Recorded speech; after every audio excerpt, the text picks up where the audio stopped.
তো hello friends, কেমন আছো তোমরা? Welcome back to my YouTube channel.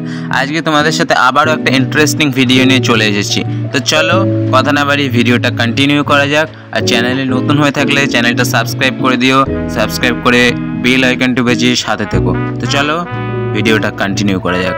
আজকে আমার একটা ছোট জমি আছে, ছোট জমি বলতে আমি ছোট জমি একটা জায়গায় চাষ মতো করেছি, কিছু দানা ফেলেছি, কিন্তু দানা ফেলার পরের দিনই বৃষ্টি হয়েছে, তেমনভাবে কিছুই যে শাকের দানাগুলো ফেলেছিলাম হয়নি।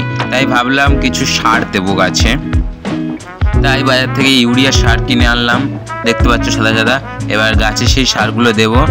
দেখো তোমরা পুরো ভিডিওটা কন্টিনিউ করো। এবং গাছে সার দেওয়া হয়ে গেলে গাছে জল দিতে হবে।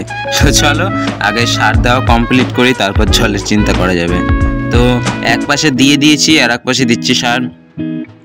ছোট জমি বেশি সময় লাগবে না, কিন্তু অনেকটা পরিমাণে সার আনা হয়ে গেছে, তাই বেশি করে দিয়ে দিচ্ছি, যাতে গাছের ফলনটা আরও ভালো হয়। মানে দানা ফেলার পরের দিনই তো বৃষ্টি হয়েছে, তাই মানে পুরো বেকার হয়ে গেছে, দানাগুলো ওঠেইনি বলা যায়।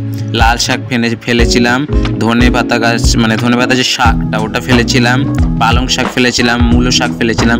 তা লাল শাক কিছুটা হয়েছে, ধনে পাতা শাক তো হয়ই না। তা দেখো কথা বলতে বলতে আমাদের সার দেওয়া কমপ্লিট। তো সার তো দেওয়া হয়ে গেল, এবার তো গাছে জল দিতে হবে, কারণ জল ছাড়া কিছুই বাঁচে না, মানুষও বাঁচতে পারবে না, গাছ দূরের কথা। তো গাছে জল দিলাম।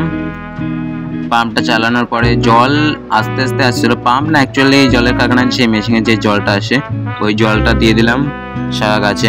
ভালো করে ভিজিয়ে দিতে হবে, কারণ এত পরিমাণে এখন রোদ উঠছে শীতকালেও, যে পুরো মানে মাটি পুরো শুকিয়ে যাচ্ছে, ফেটে যাচ্ছে।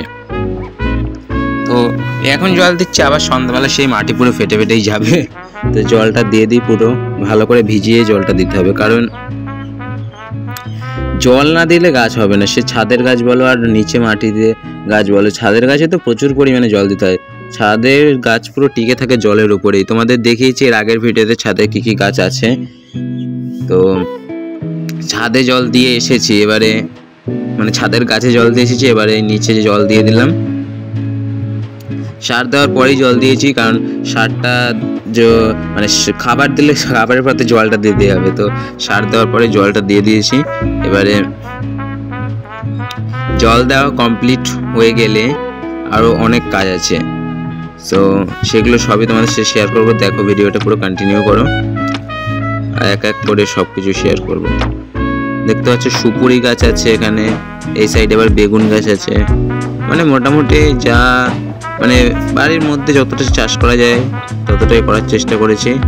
তো দেখো তোমরা, আর জল দাও প্রায় কমপ্লিট। ভিডিওটা তোমাদের কেমন লাগলো অবশ্যই কমেন্ট করে জানাও, আর ভিডিওটা লাইক করে দাও, শেয়ার করে দাও, অ্যান্ড চ্যানেলে যদি নতুন হয়ে থাকো চ্যানেলটা সাবস্ক্রাইব করে পাশে থেকো। দেখা হচ্ছে নতুন কোনো ভিডিও।